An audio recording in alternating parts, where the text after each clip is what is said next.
Hello, everyone. Welcome to this wonderful Sunday morning.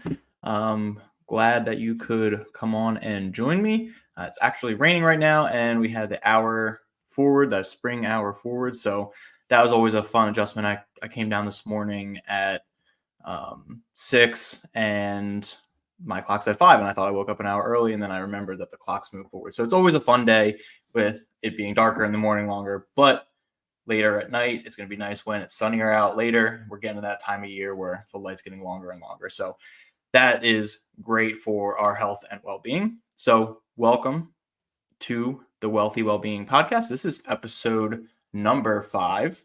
I will give some tips and some tricks and some information on ways to help create a healthier lifestyle and that produces a happier life and a healthier life without requiring significant restrictions, so you can enjoy your life and not feel super constrained to try to achieve those health and fitness goals. We can balance between both of those. I am your host, Zach Bush. I will be taking you through this journey. And today in episode 5, we're going to talk about macros and portion control. So we're going to understand the different macros, proteins, carbs, and fats. And we're going to talk about what they do, what their role is, what sources we can get them from, and how much do we need of each one. We'll talk about portion control, and we will talk about how to balance those macros in those portions for each one of our meals. If you haven't yet, go on and subscribe to my Spotify channel, my YouTube channel. You can watch all of the recordings on YouTube. You can listen to all the recordings on Spotify. If you know anybody that's looking for a podcast like this, go ahead and send it over to them. But otherwise, let's get started. We're going to talk about proteins first. So super important, especially if you live an active lifestyle. They are going to be the rebuilding blocks, the rebuilding fuel that you need to continue to recover, right? So what does protein do? They help with the growth and repair of muscles and tissues and organs, and they play a crucial role in hormone production, immune function, and also the transportation of nutrients. But more importantly, they provide the amino acids that your body needs to rebuild the muscles and other cell functions. Right? You always see the bodybuilders worried about the protein, eating their steak and their 7 pounds of chicken a day. That's because they're working out hard and they need to get that protein back into the muscles so it doesn't eat away more muscle to help fuel or eat away anything else that it shouldn't be, right? We want to refuel ourselves right after. So the protein is going to be super important before and after workouts and just in general throughout the day to help rebuild that muscle, right? Also, it promotes satiety. Basically, it helps you feel full and feel full longer. It makes you your stomach work harder to process that, which helps burn calories as well. But most importantly, it makes you feel full, which will help in weight management, because if you eat protein and you feel full, you'll eat less of the other things that you shouldn't be eating. All right. So, that's all great. How much do I need to eat? And in most of these, it's going to vary depending on your activity level and, your age, your gender, and all that stuff. And even from person to person who might have the same activity level, same age, same gender, just depending on that hormone and the metabolic capacity of that person might change it, right? In general, most Americans are not deficient in it. We get protein in lots of different places, but that doesn't mean we have enough that we need. So usually what I tell people to start with is anywhere from 3/4 to 1 gram of protein per pound of body weight. So for somebody that is 200 pounds, that is 200 grams of protein, maybe 150 to 200 grams of protein, right? So it can vary. And again, it'll depend on that activity level. The more active you are, the more you will want, right? And if you feel like you're hungry more often, increasing that protein amount will also help decrease that hunger and help you stay full longer, right?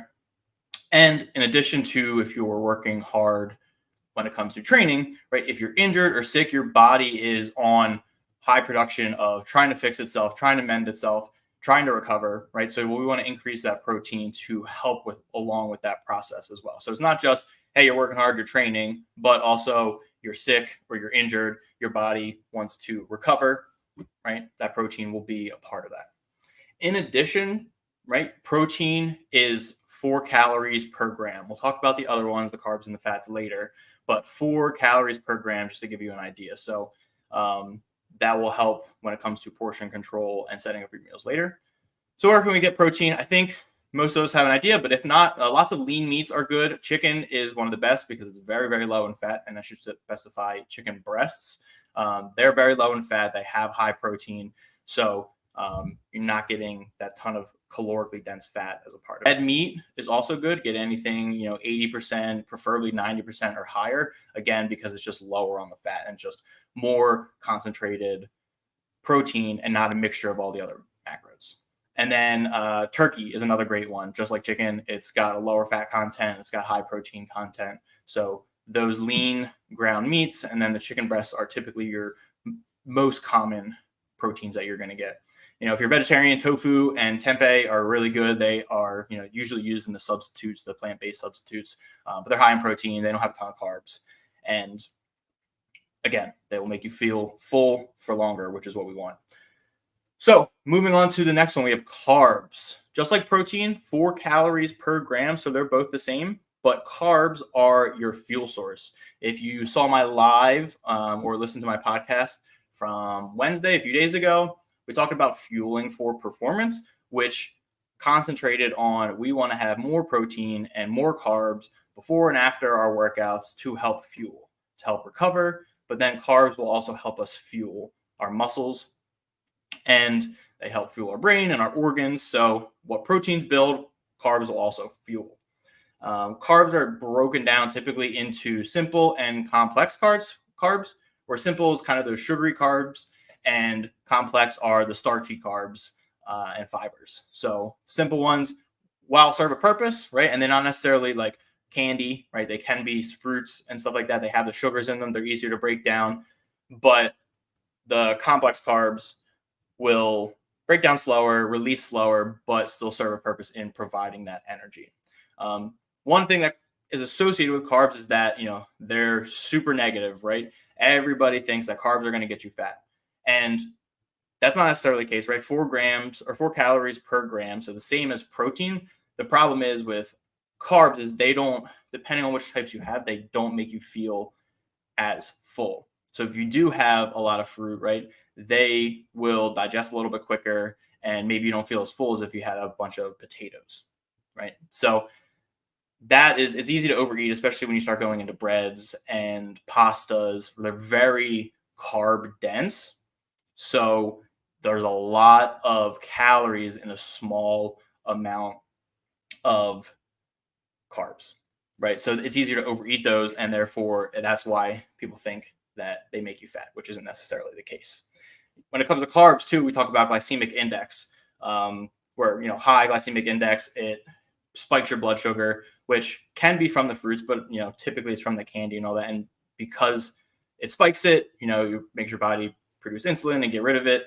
It's thought of as bad. While the low GI stuff digests a lot slower and, doesn't rise that blood sugar as quickly, but we still get those sugars and fuel that we need. So people think that, like, all right, if it's a low glycemic index food, that's what we want to only focus on because we don't want to keep spiking that blood sugar. Well, the glycemic index was set out based on just whatever they were testing and how much 50 grams of that spiked the blood. But when do we ever just eat the carbs, right? It's usually mixed in with different stuff. So you'll see different effects based on what you're eating with it. So don't only focus on the low GI stuff. The high GI stuff's fine. We just want to mix, but we want to primarily focus on those whole foods, right? The fruits over, the processed sugar and then the starchy carbs as well to slow that digestion down. And if we do have those breads, the tortillas, or anything like that, like try to go whole grain as much as possible because that fiber will help slow down digestion process, help us make us feel a little bit fuller, give us more time to process that we are full. So carbs are super important when it comes to activity level, right? The fuel for performance talk that I did a few days ago, we want to make sure we're fueling those carbs around our workouts. and a little bit less away. We want to eat them throughout the day, but if we have more carbs around our workouts, that'll be better. Our body's more prepared to receive those carbs, digest them quickly, and not store them as fat long term. So how much do you need?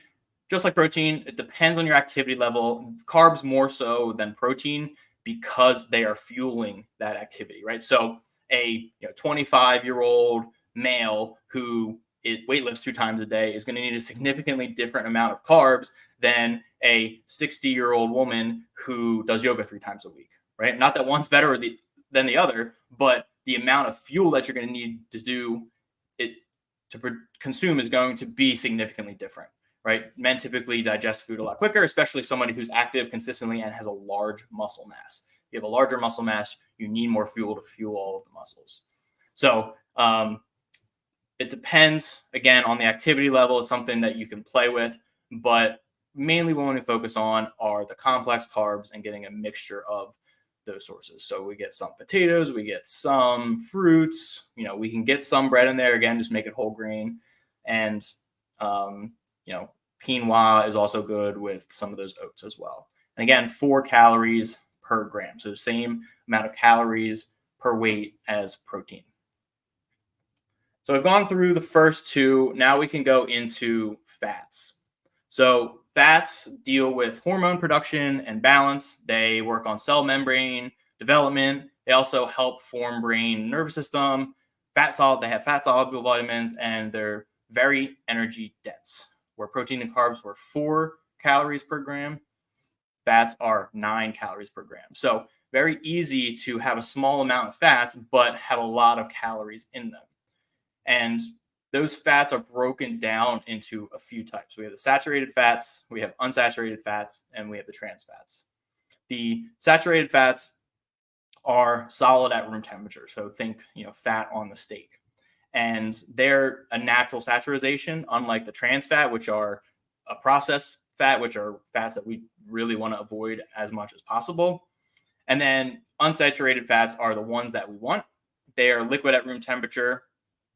These are your olive oils and your avocado oils. So those are the oils that we want. Again, we want to make sure, because they're so calorically dense, that we don't overuse those, because it's very easy for a little bit to make a big difference in the calories that we're eating. So what do they do? What is their role? They support brain function, right? We get omega-3s from them, especially if you have fish. We want those omega-3s. So they help with brain health, and then they can promote cardiovascular health as long as we don't go overboard with how much we're having.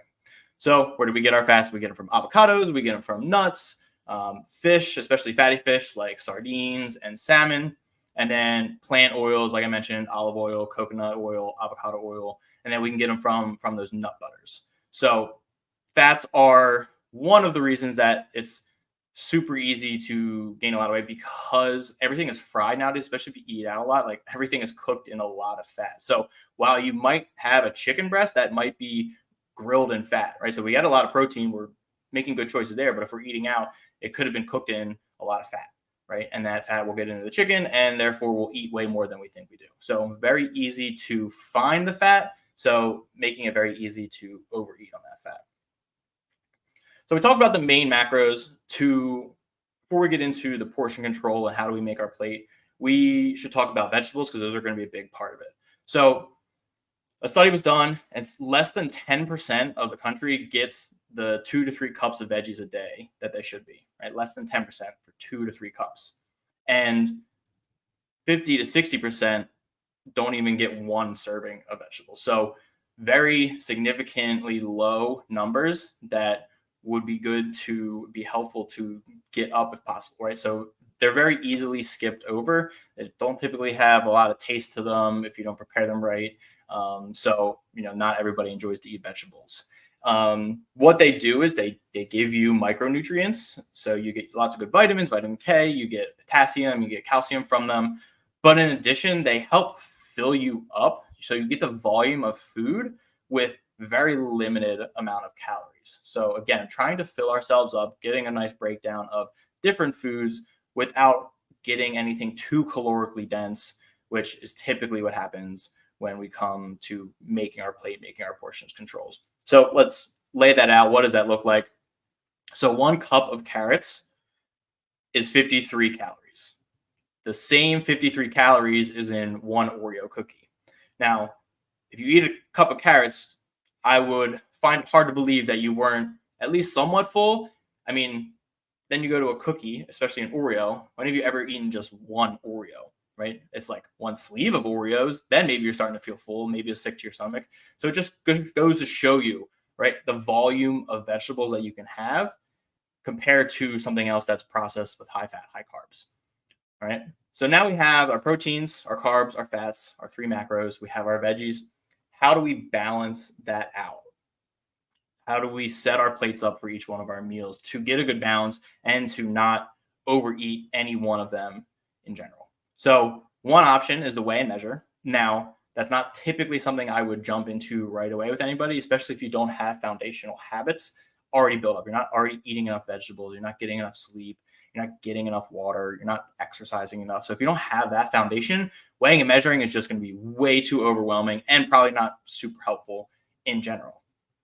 The problem with weighing and measuring, it's super time consuming because you have to sit there and cook everything and then literally weigh it and put it into MyFitnessPal or whatever app you're going to use to figure out how much you need to get 30 grams of protein and 30 grams of carbs and 15 grams of fat for your one meal. So you have to sit there and weigh it out. And there's apps that help with that, but it's still super time consuming just for one meal. And then to do that for 3 or 4 meals a day, 5 days a week, whatever that looks like, it just gets super time consuming. Again, it's a lot of work and can be super overwhelming for somebody who's just trying to start into it. So not usually where I would dive into helping somebody or coaching somebody at first. And like I said, it won't matter in the long run if you don't have those foundational habits. However, the weighing and measuring for somebody who's really trying to dial things in, maybe you're an athlete and you're preparing for an event, that's going to be the best way to really dial things in, making sure you're getting enough fuel for the activity or event that you're working on. And if you're trying to cut weight or gain muscle mass, that's the best way to track the progress. What's working, what's not working, how is it changing your body composition, right? If you're not measuring, you can't adjust to it. So while it's not for most people, it can be super beneficial if you do have those foundational habits and if you're targeting on working towards something. Okay. So, all right, we won't talk about counting, weighing, and measuring macros, right? So what can we do? There's 2 ways we can do it without weighing and measuring. And it's super helpful to do this as well because it gives us an idea of how we can proportion stuff. And also it helps us if we do go out to eat. So we'll touch on that. So plate method is one way to do it. So you have your typical dinner plate, right? Don't go anything oversized to try to cheat the system. But we want that plate to be about half full with vegetables. And just like I talked before, most people don't get enough vegetables. They help you feel full. They give you all the nice micronutrients, especially if you're getting all of the different colors, whether it's in one meal or across different meals throughout the week. The different colors give you different micronutrients. So that'll help make us feel full without adding a lot of calories. And it will help get us the micronutrients that we need. So half of the plate is the veggies. A quarter of the plate is our protein. So our chicken, our fish, or our lean meat. And again, that will allow us to rebuild from whatever activity we're doing, rebuild the muscles. And then the other quarter of the plate is going to be our carbs, right? Our starchy carbs, potatoes, whole grains, and those are going to help fuel us. And that's how we want every meal to look. 3 meals a day, 4 meals a day, whatever it is. Start with something. If 3 meals is what you're used to, start with that. And feel how that works for you, whether it's making you feel full or if you're losing weight, gaining weight, or just how do you feel in general. Starting at that point will be a good way to get an idea of how much to eat each time you have a meal. And then again, like I said, if you go out to dinner, you can take whatever plate they give you and try to do your own little plate method. Sometimes you might even need to see if you can get a to-go box like right away, get your plate method set up, put it, the rest of it to the side and save it for another meal or another day, right? Typically you'll eat whatever's on your plate. So if it's way more than you need, you will want to get it out of sight, out of mind, and practice that plate method. You can also add in a side of fruit there as well, get those simple sugars in, but those good, simple whole sugars as well. So that's one way, the plate method. The other way is using hand portions. So very similar. Our hands are typically proportional to our body, and how much we need.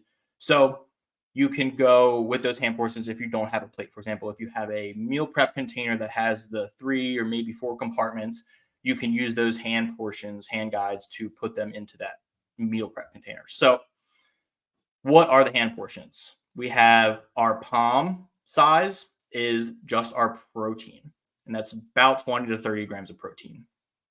Then we have our full fist is going to be our veggie portion, right? It's about a cup of vegetables.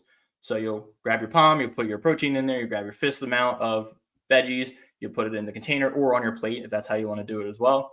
And then you have a cupped hand, right? So, again, try to imagine you don't have to physically, scoop out a bunch of potatoes or rice or anything like that, but about a cupped hand of carbs, and you'll put that on your plate.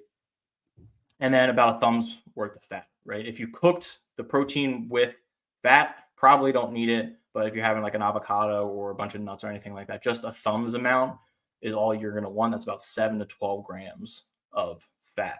Whereas the palm is 20 to 30 of protein, and then the cupped hand is about 20 to 30 of carbs. So try both of them. Maybe use the hand portions to put it on your plate and see how they compare. And again, that's just a starting point.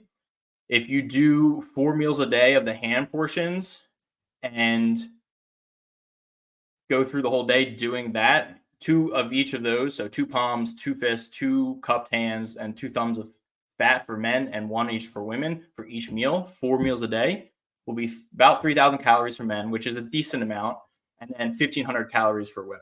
So start somewhere and see how your body responds to it, whether you feel too full, not full enough, you're gaining weight, losing weight, whatever it is, have a starting point that you can measure, and then we can adjust as we go. So another thing with, eating, making sure that we're not rushing when we eat and not eating until we're bursting from the seams. Eat to about 80%. And if you finish your plate based on the hand portions and you still feel hungry, wait 10 or 15 minutes to give your brain time to catch up and tell you whether or not you're full.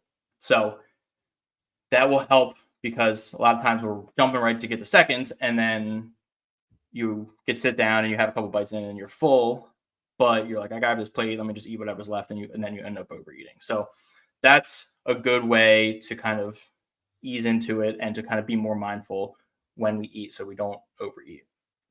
So we talked about hand portions.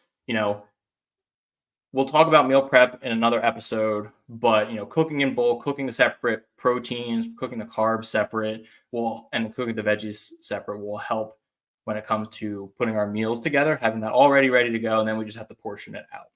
Another thing you could do is get the pre-cooked meals, like trifecta meals will be delivered. If you have a local one, like around here, we have Performance Meal Prep, you can order it and it'll get delivered by a certain day, and then you just go and pick it up from the gym. So they're already prepped, then you just microwave it. They're usually balanced pretty well with what you need. So if you're having trouble in general or just having trouble with one meal, you can use those to help you get those proper portions, get that macro balance in. And protein, we want to spread throughout the day. Don't rely on protein shakes to get the protein that you need, because typically it's whey protein. It digests quick. It won't help you feel full. So what you'll do is you'll get the protein, which is great, but then you'll end up eating something else, and because you're not hungry, and then you're going to overeat and it's going to add on pretty quickly. So I typically try to keep a protein shake for if I'm working out. And then if you struggle to get it elsewhere, I wouldn't do any more than 1 more serving somewhere else, right? Whether that is in your smoothie in the morning or, something at night.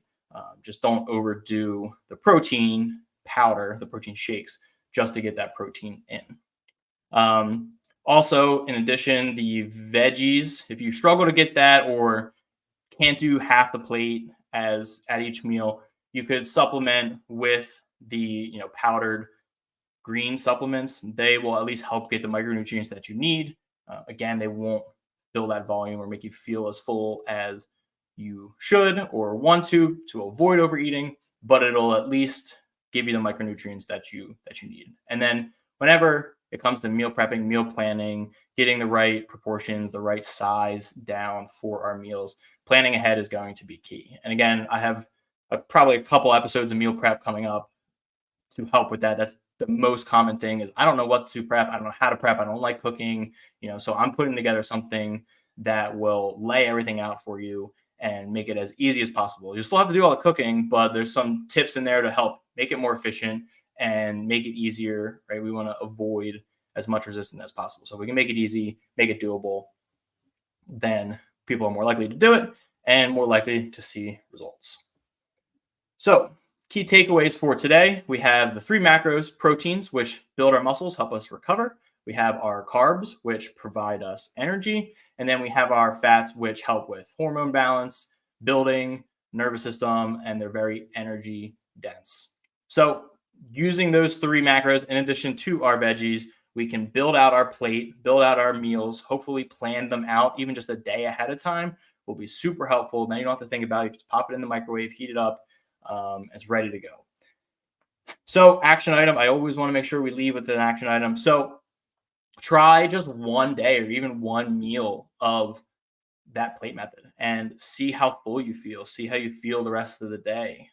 Don't try to go overboard. Don't try to do all 3 meals 7 days a week. Might be a little much, especially if you're not doing that now. But again, sit down, plan just one day. What can you do? What's that plate going to look like? Is it going to be chicken with potatoes and like a mixed frozen veggie that you steamed? That would be perfect. Start with that. See how you feel. Write down what you did, how you felt, and slowly try to increase the number of days a week that you do one of those meals or the number of times you do, number of meals you do in one day. So maybe you start one meal 3 days a week, and then you go one meal 4 days a week, and then maybe we go 2 meals, 2 days a week and 2 days, 1 meal a week, right? Mess around with it, but slowly start increasing it as you get more comfortable meal prepping and balancing the portions and understand how much of each macro you need to help you feel full or lose weight or whatever you're looking for. And as usual, if you need any help with any of this, you have any questions, you know anybody that would find help from this, let me know, send them this information. You can DM me on Facebook, you can DM me on Instagram. I'm more than happy to help with anything and everything when it comes to health, fitness, nutrition, all of that. I'm just here to help. So I appreciate everybody jumping in. Hope you got something out of this and have a great rest of your day.